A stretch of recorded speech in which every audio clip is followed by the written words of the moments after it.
For shipwrecked treasure hunters, it's a game of patience and persistence and being in the right spot at the right time. Deep down on the bottom of the Baltic Sea near Sweden, a team of salvage experts may have hit the jackpot. The trouble is, so far, this bounty can't be explained. Peter Lindberg has been in the business for almost 20 years. This vintage champagne hauled from a century-old wreck, one of his sweetest successes. Until, that is, the commercial diver stumbled upon an incredible find. We had been out for 9 days. And, well, we were quite tired and we were on our way home, but we made a final run with the sonar fish. And suddenly this thing turned up. And, well, my first reaction was to tell the guys that, hey, we have a UFO here on the bottom. Sonar readings show it's about 60 metres across, or the size of a jumbo jet, and it's not on its own down there.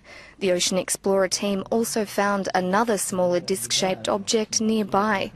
Both show a rigid tail or drag marks more than 400 metres long. Their size and distinctive shape are generating some peculiar theories.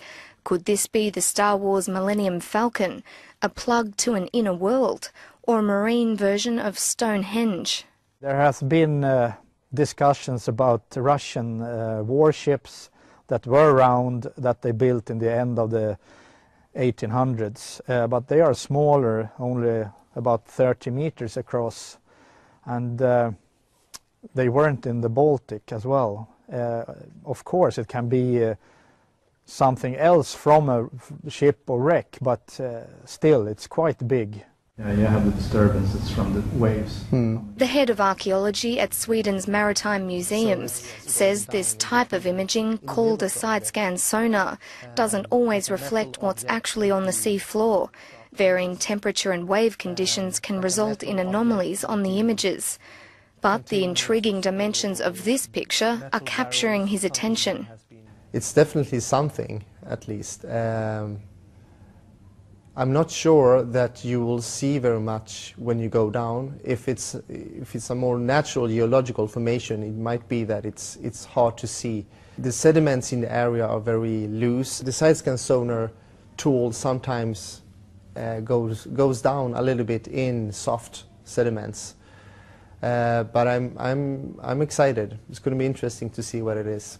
Andreas Olsen, who doesn't agree with treasure hunting and selling historical artefacts for profit, says the Baltic offers ideal conditions for preservation, with low salinity and no wood-boring organisms. It's helped protect many of Sweden's prized wrecks, including the 17th century warship Vasa.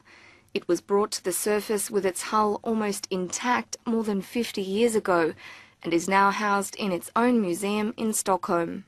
Right now, we know about approximately about 20,000 objects, mostly shipwrecks, in the Baltic Sea, a total. But I think we have at least 100,000.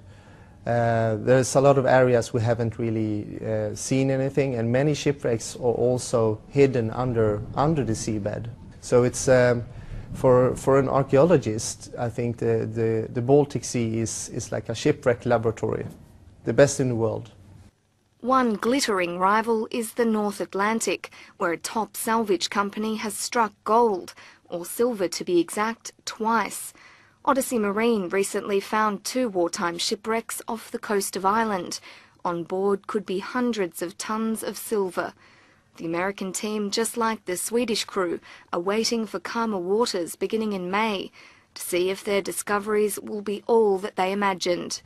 Peter Lindberg is even preparing a submarine for tourists and private investors for a closer look at what really lies beneath. Brooke Bowman, CNN, London.